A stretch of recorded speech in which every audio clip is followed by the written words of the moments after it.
నమస్తే ఆర్బీసీ ఆధ్యాత్మ ప్రేక్షకులకి స్వాగతం. ప్రస్తుతం మనతో పాటు రామకృష్ణ గారు ఉన్నారు. వారు వేద విద్యని అభ్యసించి ప్రస్తుతం విశాలాక్షి అమ్మవారి గుడిలో వారి సేవల్ని అందిస్తూ ఉన్నారు. అయితే అమ్మవారి గురించి ఎంతో అద్భుతంగా మనకి వివరణ ఇచ్చారు, లలితా సహస్రనామం గురించి. కానీ ఫస్ట్ ఎపిసోడ్లో బాల గురించి ఎంతో అద్భుతంగా చెప్పారు. చూడని వాళ్ళు సజెషన్లో ఆ వీడియో సజెషన్ ఉంటుంది, చూడొచ్చు. నమస్కారం అండి.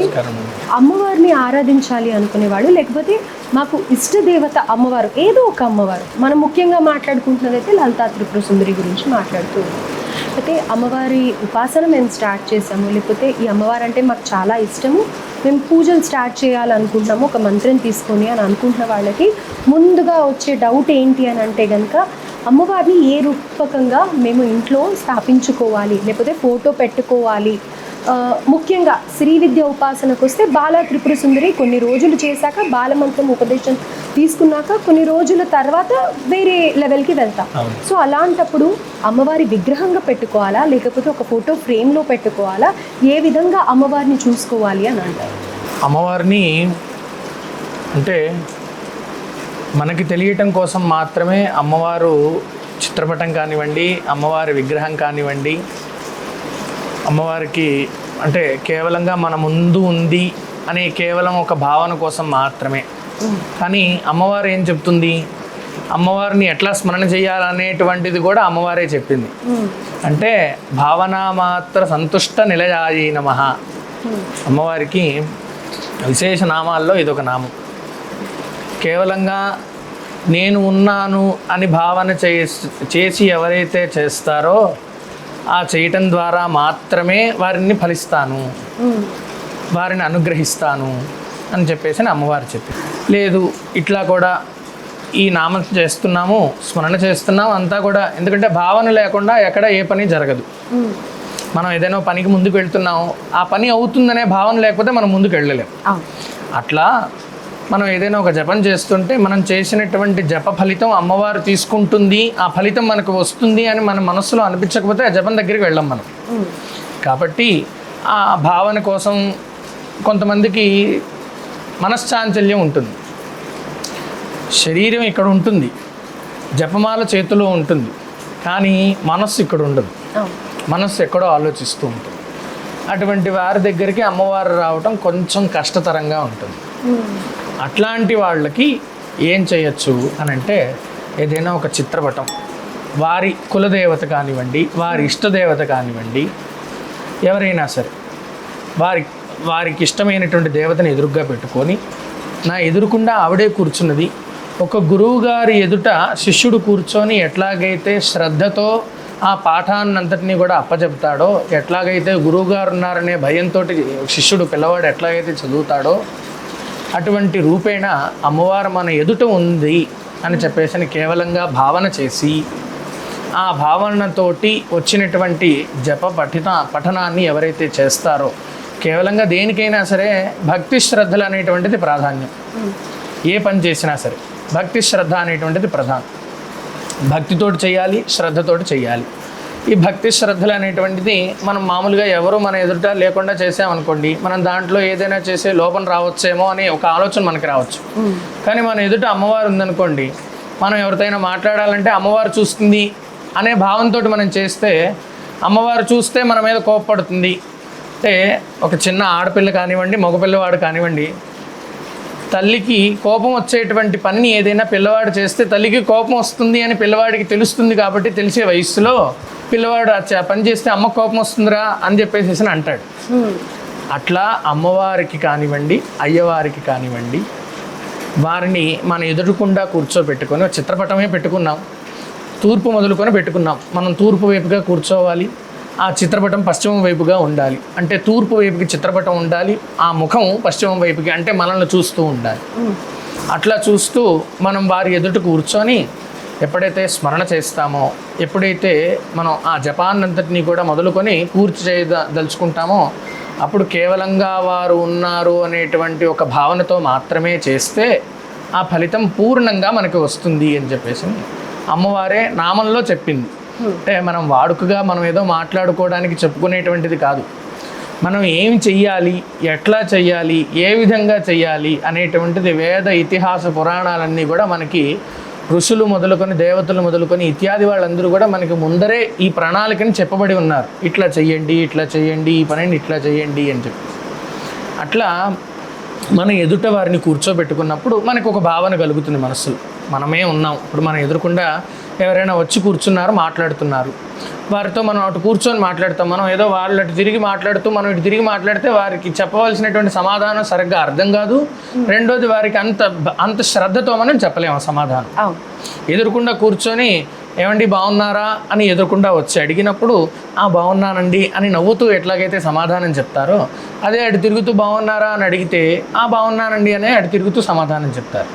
అట్లా కాకుండా కేవలంగా ఎదురుకుండా భక్తితో అమ్మవారిని ఎదురుకుండా చిత్రపటం పెట్టుకొని వీలైనంత వరకు ఆచమనం అనేటువంటిది మనకి శుద్ధిన్యాస కింద వస్తుందన్నమాట. దాన్నే భూత శుద్ధిన్యాసం అంటారు అనమాట. ఆసన శుద్ధి చేసుకునేటువంటిదే ఆచమనం. ఆ ఆచమనం చేసి వీలైనంత వరకు గోవిందనామాలు చెప్పుకొని ఆ సంకల్పం చెప్పుకొని ఈ మనం ఏదైతే ఫలితాన్ని మనఃకామ్యం కోసం చేస్తుంటే మనఃకామ్యం కోసం మనం, లేదా కేవలంగా భగవంతుడి యొక్క ఆరాధన చెయ్యాలి అనేటువంటి ఉద్దేశంతో భగవంతుడిని ఆరాధన చేస్తుంటే అట్లా భగవంతుడికి ఆ సంకల్పం చెప్పుకోవటం ద్వారా కేవలంగా భక్తి శ్రద్ధలతో ఇవన్నీ కూడా ప్రక్రియను అంతటినీ కూడా చేసుకొని మనం ఏదైతే మంత్రోచ్చారణ చేయాలనుకుంటున్నామో, ఏదైతే భగవంతుడికి చేయాలి అని అనుకుంటున్నామో, పరమేశ్వరి మహామంత్రానుష్ఠానం కరిష్యే, అమ్మవారికి అనుష్ఠానం చేద్దాం అనుకుంటున్నాం, పరమేశ్వరి మహామంత్రానుష్ఠానం కరిష్యే, పరమేశ్వర మంత్రానుష్ఠానం కరిష్యే, పరమేశ్వరుడికి చేయాలనుకుంటున్నాం, లేదా ఆంజనేయ స్వామికి చేయాలనుకుంటున్నాం, ఆంజనేయ స్వామి మహామంత్రానుష్ఠానం కరిష్యే. అట్లా చెప్పుకోవటం ద్వారా మనకి ఆ భగవంతుడిని పిలిచి ఇక్కడ కూర్చోబెడుతున్నాం అన్నమాట. సంకల్పం చేసి ఆ సంకల్పం మనం ఇందాక చెప్పుకున్నట్టుగా అన్నిట్లోకెల్లా గొప్పది ఏది ఉంది అంటే సంకల్ప బలం. సంకల్పం అనేటువంటిది అందుకు చెప్తాం మనం. కంపల్సరీ సంకల్పం అనేది చెప్పుకోవాలి. చెప్పుకొని అంటే దీంట్లో మళ్ళీ రెండో విధానం కూడా ఉంది.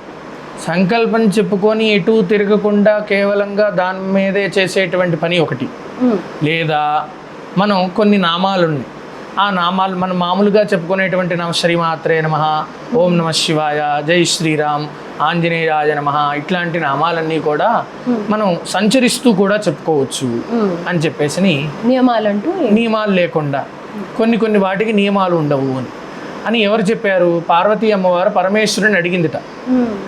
ఏమని అడిగింది అంటే, నాథ నీకు నేను లోకాలనంతటినీ కూడా సంరక్షిస్తూ ఉన్నాను కదా, ఆ సంరక్షిస్తూ ఉన్నటువంటి సందర్భంలో నిన్ను నేను పూజింపజేసుకోలేకపోతున్నానే, నీకు నేను ప్రదక్షిణం చేయలేకపోతున్నానే, నీకు నేను అష్టోత్తరాదులు చెప్పలేకపోతున్నానే, నీకు నేను నమస్కారం వందనం చేయలేకపోతున్నానే అని చెప్పేసానంటే పరమేశ్వరుడు అమ్మవారితోటి అన్నట్ట, ఓ పార్వతి, ఆత్మాత్మం గిరిజామతి సహచరా ప్రాణా శరీరం గృహం పూజాతే విషజో బభోగరచనా నిద్రా సమాధి స్థితి సంచార పదజో ప్రదక్షిణ విధి స్తోత్రాణి సర్వాగిరో యత్కర్మ కరోమి దత్తదఖిలం శంభో తవారాధనం. దీని అర్థం ఏమిటి అని అంటే, పార్వతి, ఆత్మాత్మం, నీ ఆత్మే భగవంతుడు, నీ పక్కనే నీ ఆత్మలో ఉన్నటువంటి వాడే భగవంతుడు కదా. నువ్వు అక్కడికి ఇక్కడికి నేను చింతిస్తున్నాను, నీకు నమస్కారం చేయలేకపోతున్నాను అనుకోవాల్సిన పనే లేదు. నీ ఆత్మ ఉన్నది. ఆత్మాత్మం గిరిజామతి సహచరా ప్రాణా శరీరం గృహం. నీ ప్రాణమే శరీరం, శరీరమే ప్రాణము. కాబట్టి ఆ ప్రాణము ఉన్నంతకాలం కూడా సంచార పదయో ప్రదక్షిణ విధి, తిరుగుతున్నంతసేపు పాటు నేను ఏదో బండి మీద తిరుగుతున్నానండి, లేదా నడుస్తూ కిందకి పైకి పైకి కిందకి ఇంట్లో తిరుగుతున్నానండి, ఇంట్లోనే లోపలికి బయటికి లోపలికి తిరుగుతున్నానండి, అదే ప్రదక్షిణంగా భావన చేయి పార్వతి అని చెప్పేసి పరమేశ్వరుడు చెప్పాడట. అట్లానే సంచార పదజో ప్రదక్షిణ విధి స్తోత్రాన్ని సర్వాగిరు. నాతో మాట్లాడుతున్నావు, నేను నీతో మాట్లాడుతున్నాను, మాట్లాడుతున్నటువంటి ఆ మాటలే కరెక్ట్గా మనం మాట్లాడుకుంటే ఎటువంటి దూషణ లేకుండా, ఎటువంటి చెడు మాటలు లేకుండా సక్రమంగా మాట్లాడుకుంటూ ఉండగా ఆ మాటలే నువ్వు నాకు చేస్తున్నటువంటి స్తోత్ర పఠనం అనుకో పార్వతి. స్తోత్రాన్ని సర్వాగిరో యత్కర్మ కరోమి దత్తదఖిలం శంభో తవారాధనం. ఏ పనైతే చేస్తున్నావో, ఏ పనినైతే ప్రారంభిస్తున్నావో ఆ పని ఈశ్వర లేదనో అమ్మ అనో స్మరణ చేయటం ద్వారా యత్కర్మ కరోమి దత్తదఖిలం శంభో తవారాధనం. ఏ పని చేసినప్పటికీ ఇవన్నీ భావన చేస్తే ఆ యొక్క ఈశ్వరారాధననో లేదంటే అమ్మవారి ఆరాధననో చేసినటువంటి పుణ్య ఫలితం వస్తుంది. ఎక్కడి దాకా కూడా వెళ్ళాల్సిన అవసరం లేదు. ఇప్పుడు 80-90 ఏళ్ళు వయసు గల వాళ్ళు ఉంటారు. వాళ్ళు ఒక గుడికి వెళ్ళాలి అని మనస్సులో అనిపిస్తుంది, కానీ వారు వెళ్ళలేరు. వారి శరీర రీత్యా వారు అక్కడికి వెళ్ళలేరు కాబట్టి వారు అట్లాంటి వాళ్ళు అనే కాకుండా మనలాంటి వాళ్ళు కూడా ఒకానొక సందర్భంలో మనం ఏదో ఒక పని మీద హడావిడిగా వెళ్ళిపోతూ ఉంటాం. ఈరోజు ఉన్నటువంటి ఉద్యోగ రీత్యా పొద్దున్న వెళ్ళి రాత్రికి వచ్చేటట్టుగా ఉంటే కానీ మన పనులు అవ్వట్లేదు. కాబట్టి అట్లా పొద్దున వెళ్ళేటప్పుడో లేదంటే వెళ్ళబోయే ముందో లేదా వచ్చిన తర్వాతో శరీరం శుద్ధిగా ఉంచుకొని కేవలంగా ఒకసారి మనస్సులో ఆ స్మరణ చేస్తే విశేషమైనటువంటి ఫలితం ఏ దేవత అయినా సరే ఇస్తుంది అని చెప్పేసి సాక్షాత్తు పరమేశ్వరుడే ఈ శ్లోక రూపంగా చెప్పారనమాట. అయితే ఇది అద్భుతంగా వివరించారు. ప్రతి ఒక్క చోట కూడా ఇప్పటి వరకు చూసిన వాటిల్లో ఉపాసన చేయండి, జపం చేసుకోండి, ఇలా ఎన్నో చెప్తూ ఉంటారు. అయితే మన ఇంట్లో పెద్దవాళ్ళు కానీ లేకపోతే ఇంట్రెస్ట్ ఉండి ఒక దేవత ఆరాధన చేసిన తర్వాత వాళ్ళని ఆహ్వానించిన తర్వాత ఎంతో ఉపాసన బలం తెచ్చుకున్న తర్వాత కొన్ని రోజులకి నెక్స్ట్ జనరేషన్స్ అనేది వస్తూ ఉంటారు మన ఇంట్లో. మరి వాళ్ళు కూడా అదే విధంగా పూజ చేస్తారని, అదే విధంగా వాళ్ళకి సమయం ఉంటుంది అనేది ఎక్కడ తెలీదు మనకి, ఏ విధంగా జరుగుతుంది తర్వాత. మరి అలాంటప్పుడు దేవతా శాపం అని అంటూ ఉంటారు కదా, అలాంటివి ఏమన్నా కలుగుతూ ఉంటాయా, లేకపోతే ఆ దేవుణ్ణి ఆరాధించకపోవడం వల్ల ఏమైనా నష్టాలు జరుగుతాయని అంటారు? అంటే కేవలంగా మనం ఈ జపం చేయలేదు కాబట్టే దేవతారాధన చేయకపోవటం ద్వారానే మనకి శాపం కలిగింది అనేటువంటిది ఉండదమ్మా. మనం ఆ దేవతకి ఎక్కడైతే అన్యాయం జరుగుతుందో అప్పుడు మాత్రమే ఆ దేవతా శాపం కలుగుతుంది. అంటే ఇప్పుడు మా తండ్రి గారికి మంత్రోపదేశం ఉన్నది, నాకు మంత్రోపదేశం లేదు అనుకుందాం కాసేపటికి. లేదా నాకు కూడా ఉన్నది, నా పిల్లవాడికి లేదు, వాడికి తీసుకునేటువంటి అవకాశం కలగలేదు, అమ్మవారు వాడిని అనుగ్రహించలేదు అని అనుకుందాం. వాడి మీద శాపం కలిగినట్టు కాదు కదా. అయితే ఈ చేసినంత మటుకు కూడా చేసినటువంటి వాళ్ళు ఎవరైతే ఉన్నారో మన వంశంలో, ఆ వంశంలో ఉన్నటువంటి వాళ్ళందరూ కూడా సక్రమంగా చేసినట్లయితే, ఆ అమ్మవారి అనుగ్రహం వారి మీదకి సక్రమంగా కలిగినట్లయితే ఆ వంశోద్ధారకుణ్ణి ఆవిడే కలిగింపచేస్తుంది, ఆవిడ్ని పూజింపచేసుకునేటువంటి శక్తి ఆవిడే వారికి అందిస్తుంది. కాబట్టి దీంట్లో మనం ఎటువంటి విధంగా కూడా చింతించాల్సినటువంటి అవసరం లేదు. అంటే ఇప్పుడు మనము ఏ వినాయక చవితి వచ్చినా, వరలక్ష్మి వ్రతం వచ్చినా, ఏదైనా పూజ చేసుకున్నప్పుడు ఎలా అయితే ఆహ్వానిస్తామో మళ్ళీ తర్వాత యథాస్థానం అని అనేసి చెప్పేస్తాం. అలాంటప్పుడు ఇంత ఉపాసన చేసిన తర్వాత కూడా ఆ దేవతని మన ఇంట్లోకి ఆహ్వానించి మనం పూజ చేసుకున్న తర్వాత మరి ఇంకా జపం చేసుకుంటూ ఎంతో మంది కాలం చేసిన వాళ్ళు ఉంటూ ఉంటారు. మరి దానికి అలా ఏదన్నా ఉందంటారా ప్రొసీజర్? ఆ ప్రొసీజర్ అని అంటే అదే యథాస్థానం అనేలాగా మళ్ళీ ఆ దేవతని వాళ్ళ ప్లేస్లో కానీ, లేకపోతే నేను చేయట్లేదు అని కానీ, లేకపోతే దానికి ఒక ముగింపు పలకడం అనేది కానీ ఏదన్నా? అంటే ముగింపు అనేటువంటిది దేవతలకు మనం ఎప్పటికీ ఇవ్వలేము అనేటువంటిది మన పురాణాలన్నీ కూడా చెప్తూ ఉన్నటువంటిది. అంటే ఆ కార్యక్రమం వరకు భగవంతుడిని, ఇప్పుడు వినాయక నవరాత్రులు ఉన్నాయి, ఆ వినాయక నవరాత్రుల్లో స్వామివారిని మన ఇంటికి తీసుకొని వచ్చాం. లేదా ఈ వినాయకుడిని ఇట్లా ఉంచితే మన వాడుక భాషలో మనం చెప్పుకోవాలి అని అంటే, మన ఇంటికి ఎవరినైనా ఒక పండగ నిమిత్తార్థం మనం ఇంటికి పిలిచి వారిని మనం ఒక వారం రోజుల్లో 10 రోజుల్లో ఇంట్లో ఉండండి, మా ఇంట్లో ఈ పండగ ఉంది, ఈ ఫంక్షన్ చేద్దాం అనుకుంటున్నాం అని అనుకొని వారు పిలిచిన తర్వాత వారికి కేవలంగా మానవులైనప్పటికీ కూడా వారికే మనం ఏదో ఒక లోటు చేస్తాం. అట్లాంటిది భగవంతుడు వచ్చిన తర్వాత ఆయనకి నిత్యం షోడశోపచార పూజలు చేయాలి. ఆ షోడశోపచార పూజలో ఒకరోజు మనకేదో శరీరం సహకరించకపోవచ్చు, మహానివేదన రోజు పెట్టాలి. రోజు పెడుతున్నాం 9 రోజుల పాటు, 8 రోజులు పెట్టాం. ఆ 9వ రోజు ఉద్వాసం చేసేస్తున్నాం కదా అని చెప్పేసి అవసర నైవేద్యంతో ముగించాం అనుకోండి, ఈ 8 రోజులు చేసినటువంటి పుణ్య ఫలితం రాదు మనకి. అట్లా లోటుబాటు జరుగుతుందనే కేవలం ఉద్దేశంతో మన ఋషులు, భగవంతుడు ఇత్యాది వాళ్ళందరూ కూడా, ఈ పురాణాలన్నీ కూడా రాసినటువంటి వాళ్ళు, ఈ యొక్క కర్మనంతటిని కూడా కనిపెట్టినటువంటి వాళ్ళందరూ కూడా ఏ కార్యక్రమానికి ఆ కార్యక్రమం అయిపోయిన తర్వాత యథాస్థానం ప్రవేశయామి చెబుతూనే శోభనార్థే క్షేమాయ పునరాగమనాయచ అని చెప్తున్నారు. యథాస్థానం ప్రమేయ, ఎక్కడి నుంచి వచ్చారో అక్కడికి వెళ్ళండి, మళ్ళా మళ్ళీ మేము పిలిచినప్పుడు ఏదైతే శుభ కార్యక్రమాలు చేస్తున్నామో ఆ కార్యక్రమాలప్పుడు మళ్ళీ మిమ్మల్ని పిలుచుకుంటాం, ఆ కార్యక్రమాలు చేసేటట్టుగా మమ్మల్ని అనుగ్రహించి వెళ్ళండి, మరలా వచ్చి మమ్మల్ని అనుగ్రహించండి అని చెప్పేసి ఈ యొక్క దీని విధంగా చెప్పుకుంటాం. అట్లా కేవలంగా భగవంతుడికి మనం ఏదో ఒక లోటుబాటు చేస్తామనే ఉద్దేశంతో మాత్రమే ఈ యొక్క భగవదారాధన, ఉద్వాసన ఇవన్నీ కూడా చెప్పబడి ఉన్నాయి. లేదంటే ఇప్పుడు ఎవరైనా ఒకళ్ళని తీసుకున్నాం అనుకోండి, బ్రాహ్మణ జాతి వాళ్ళే ఉన్నారు, వాళ్ళు పొద్దున్నే లేవగానే సంధ్యావందనం చేయాలి, ఆ సంధ్యావందనానికి ఎవరినైనా ఆవాహన చేయాలా, ఎవరికైనా షోడశోపచార పూజ చేయాలా, ఎవరినైనా ఉద్వాసన చేయాలా అనేటువంటిది ఏం లేదు. కేవలంగా మంత్ర పఠనం చేస్తే చాలు, ఆ జపం చేస్తే చాలు. ఆ జపానికి ముందు తర్పణము, ఆ అర్ఘ్యాలు, ఆ తర్వాత అంగన్యాస కరన్యాసాలు, ఆ దిక్కు నమస్కారాలు ఇవన్నీ చేయటం ద్వారా ఆ యొక్క అక్కడి నుంచి మొదలుకొని సూర్యుడు అందరినీ సంరక్షిస్తాడు అని చెప్పేసి పురాణాలన్నీ కూడా చెప్పబడుతూ ఉన్నాయి. కాబట్టి వారికి ఎటువంటి ఇది లేదు, ఆవాహన లేదు, ఉద్వాసన లేదు.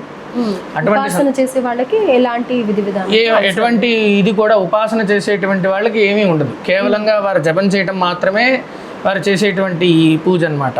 జపం మాత్రమే, అది వాళ్ళతోనే మొదలవుతుంది, వాళ్ళతోనే అంతే అంతే.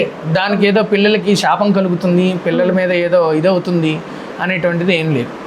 ఇప్పుడు నేను ఉన్నాను, నేను మంత్రానుష్ఠానాన్ని, ఆ మంత్రానికి ఇప్పుడు నవజప అన్నాను, 9 కోటి సంఖ్య నేను జపం చేశాను అనుకోండి, ఆ జపం చేసినటువంటి ఫలితాన్ని నేను నా కొడుక్కో వేరే ఇంకొకరికో ధార పోస్తే ఆ అమ్మవారో లేదంటే ఆ రాముడో ఆ ఆంజనేయుడో ఆ ఈశ్వరుడో వారిని కాపాడుతూ వారికి లోటు జరగకుండా ఉండేటట్టుగా వారు చూస్తూ ఉంటారు వీరిని.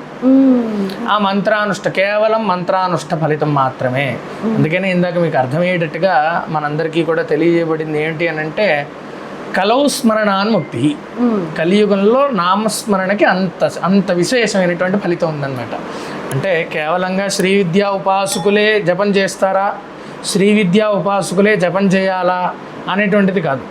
ఎవరైనా ఇప్పుడు ఎవరో ఒక రోడ్డును వెళుతున్న వాళ్ళు ఉన్నారు, ఒక గుడి కనిపించినప్పుడు అక్కడ చెప్పులు ఇప్పేసి వెంటనే నమస్కారం చేసుకున్నారు, ఓం నమః శివాయ అంటూ అట్లానే స్మరణ చేస్తూ ఇంటికి వెళ్ళారు. ఆ స్మరణ చేసినటువంటి, ఆ కించిత్ స్మరణ చేసినటువంటి పుణ్య ఫలితం వారికి అకౌంట్లోకి వస్తుంది. ఆ ఫలితం ఎక్కడ కాపాడుతుంది? మనకి ఏదైనా ఆపద వచ్చినప్పుడు అక్కడిలో నుంచి కొంత భాగం మనకు కాపాడుతుంది. మనం దాన్ని వినియోగపరచుకోకపోతే అక్కడి నుంచి మన పిల్లలకి అది కాపాడుతూ వస్తుంది, వారు వినియోగపరుచుకునేంత వరకు కూడా. అట్లా ఈ అనుష్ఠానం వీళ్ళు చేయలేదండి, వీళ్ళు చేస్తే ఈ శాపం కలిగిందండి అని ఉండదు. భగవంతుడికి ఎప్పుడైతే మనం చేయవలసినటువంటి కార్యక్రమాన్ని కాకుండా అతీతంగా ఆయనకి కార్యక్రమం చేస్తామో, అతీతంగా ఆ దేవతామూర్తుల ఆరాధన చేస్తున్నామో, అంటే అతీతంగా అంటే మనకు అర్థమయ్యే విధంగా చెప్పుకోవాలి అని అంటే, మా యొక్క వంశం ఉంది, వంశంలో అందరూ కూడా దేవతామూర్తుల్ని ఆరాధన చేస్తూ ఉంటారు, శాంతిమూర్తుల్ని. నా కొడుకు రేపొద్దున నా కొడుకు వచ్చాడు, వాడు అక్కడి నుంచి మొదలుకొని శాంతిమూర్తుల్లో ఫలితం ఏమీ రాదు అని అనుకొని, వాడు మనసుకు ఏదో కలిగిందో లేదో ఎవరో కలిగించారో అని అనుకొని, లేదా ఆయా దేవతామూర్తులు వారితోటి ఆ పని చేయించుకోవాలని అనుకుంటున్నారో, అక్కడి నుంచి వాడు ఏం చేస్తాడు, ఉగ్రమూర్తుల్ని పూజింపజేయటం ప్రారంభం చేస్తాడు. అప్పుడేమవుతుంది, ఆ ఉగ్రమూర్తులు ఉన్న దగ్గరికి శాంతమూర్తులు రావడానికి కొంచెం కష్టం అవుతుంది. అప్పుడు ఆ వచ్చేటువంటి ప్రాసెస్లో ఏదో ఇబ్బంది కలిగినట్టుగా మనకు అనిపిస్తుంది. దాన్ని మనం వాడుకలో ఏం చేస్తామంటే, పలానా వాళ్ళు ఆ దేవతని ఆరాధన చేసేవాళ్ళు ఆ ఆరాధన మానేశారండి, వారి వంశం ఇట్లా అయిపోయిందండి, ఇప్పుడు వారి పిల్లలు ఇట్లా అయిపోయారు, పాడైపోయారు, ఇట్లా వేరే రకాలుగా అయిపోయారు అని చెప్పేసి చెప్పారు. అయినప్పటికీ కూడా ఎవరు చేయవలసినటువంటి కర్మఫలం పైన భగవంతుడు రాసి వాడిని కిందకి పంపిస్తారు. ఆ ఫలితం ఎవరికి ఏది చెయ్యాలి అనేటువంటిది వాళ్ళలో ఉండి పరమాత్మ, ఇందాక మనం చెప్పుకున్నట్టు ఆత్మాత్మం, మన ఆత్మమే దేవాలయం. దేహో దేవాలయ ప్రోక్తో జీవో దేవ సనాతన. దేహమే ఒక దేవాలయం, జీవుడే ఒక దేవుడు. కాబట్టి ఎవరైతే దైవం మానుష రూపేణ, భగవంతుడు ఎక్కడున్నాడు అని అంటే మనుష్య యొక్క రూపంలోనే ఉన్నాడు. ఆ మనుష్య రూపంలో ఉన్నటువంటి భగవంతుడు ఆ వాడితో జరగవలసినటువంటి సత్కార్యక్రమాలన్నీ కూడా వాడితో జరిపించుకుంటూ ఉంటాడు అనమాట. అట్లా మన ద్వారా నలుగురికి మంచిగా ఏదైనా ఒక మంత్రపఠనం కానివ్వండి, లేదంటే ఏదైనా ఒక వాక్య శబ్దం కానివ్వండి మన ద్వారా వెళ్ళాలి అని అంటే భగవంతుడు మనకి ఎందుకు ఇట్లా కల్పించాడో తెలియదు. కల్పించాడు, మనం చెప్పాలనుకుంటున్నాం, చెప్తున్నాం. ఆ మంత్రానుష్ఠాన ఫలం మనతో పాటు నలుగురికి వ్యాప్తింప చెంది ఆ మంత్రానుష్ఠానం చేయటం ద్వారా నలుగురు కూడా వారు అనుకున్నటువంటి పనులు అనుకున్నట్టుగా జరుగుతూ వంశాభివృద్ధి అవుతుంది. ఆ వంశం అంతా కూడా అభివృద్ధి అవ్వాలి, సక్రమ మార్గంలో అవ్వాలంటే వీరు సక్రమ మార్గంలో జపం చేయాలి. ఆ సక్రమ మార్గంలో జపం చేస్తే ఆ ఫలితం వస్తుంది. అంటే ఆచమనం చేసి దేహశుద్ధి చేసుకొని మంత్రానుష్ఠానం చేసేటువంటి మంత్రాలు కొన్ని ఇందాక మనం చెప్పుకున్నట్టు, కొన్ని మంత్రాలు తిరుగుతూ అయినా చేసేటువంటి మంత్రాలు కొన్ని. అట్లా చేస్తే భగవంతుడికి ఏ ఇబ్బంది లేదు. మొదటి నుంచి ఆ సంకల్పం పెట్టుకొని చేస్తే ఇబ్బంది ఏం లేదు. అట్లా కాకుండా నేను ఆచమనం చేశాను, సంకల్పం చెప్పేసేసాను, నేను వంట చేసుకుంటూ నేను నా పని జపం చేసుకుంటానంటే కుదరదు. అట్లా ఒప్పుకోరు. ఎందుకంటే దేహం ఆసనానికి కూడా శుద్ధి ఉంటుంది. మనం కూర్చున్న దాని కింద అమ్మవారిని ఆవాహన చేస్తాం. మనం అక్షతల వాసన చూసి దూరం వేయడం ద్వారా మన నీడ రూపంలో ఉన్నటువంటి భూతప్రేత పిశాచాదులందరినీ కూడా వారందరినీ కూడా లేచి, అయ్యా అక్కడ వేస్తున్న నక్షత్రాలు మీరందరూ కూడా వెళ్ళి అక్కడ కూర్చోండి. ఏతే భూమి భారకాహ ఏతేషాం అవిరోధైన బ్రహ్మకర్మ సమారభే, నేను బ్రహ్మకర్మను చేయబోతున్నాను, మీరందరూ కూడా నా శేషం అక్కడ ఉన్నది, అక్షింతలు అక్కడ వేశాను, నా శేషం అక్కడ ఉంది కాబట్టి మీరందరూ వెళ్ళి అక్కడే కూర్చోండి, మీరు ఇక్కడికి రావద్దు. ఎందుకని? దేవతలు ఇక్కడ రప్పిస్తున్నాం కదా, భూమికి భారంగా ఉంటుంది కాబట్టి మీరు అక్కడికి రాకండి అయ్యా, దయచేసి మమ్మల్ని అనుగ్రహించడం కోసం దేవతలు వస్తున్నారయ్యా అని చెప్పేసి దేవతలందరికీ కూడా చెప్పడం, రాక్షసులకు కూడా చెప్పటం. మనం ఏదో విసిరేసామండి అంటే కుదరదు. మనం ఏ కార్యక్రమం ఎట్లా చెయ్యాలి, ఏ పద్ధతిలో చెయ్యాలి, ఏ మూమెంట్లో చెయ్యాలి అనేటువంటిది కూడా మనకి భగవంతుడు ఆ ప్రణాళిక ప్రక్రియ మొత్తం అంతా కూడా తెలియజేయబడు. అంటే ఈ రోజు రేపట్లో చాలామంది కాలమాన ప్రకారంగా అవన్నీ పద్ధతులు కుదరట్లేదు. అయినప్పటికీ కూడా కొంతమంది చాలామంది చేసేటువంటి వాళ్ళు ఉన్నారు. ఇటీవల కాలంలో ఇంకొంతమంది పెరిగారు. భక్తి శ్రద్ధ ఇదంతా కూడా పెరిగి చాలామంది జపానుష్ఠానాలు ఇవన్నీ కూడా చేస్తున్నారు. కాబట్టి ఏతావాత ఏదప్పటికీ కూడా ఈ మంత్రానుష్ఠానం, కనీసం నామస్మరణం, ఏదైనా ఒక నామస్మరణ తీసుకొని భగవంతుడు మన ఎదుట ఉన్నాడు అని కేవలంగా భావనతో మాత్రమే చేస్తే ఆ ఫలితం విశేషమైనటువంటి ఫలితాన్ని ఆ భగవంతుడు అందిస్తాడు అని చెప్పేసి తెలియజేసుకుంటున్నాం. అంటే ఓవరాల్గా చూసారు కదా, ఏదైతే మన పూర్వీకులు పెద్దవాళ్ళు చేసిన పూజ ఫలితం అనేది ఎక్కడికి పోదు, మన తరతరాలకు కూడా రక్షింపబడుతుంది అనేది ఈ టాపిక్ యొక్క సారాంశం అనమాట.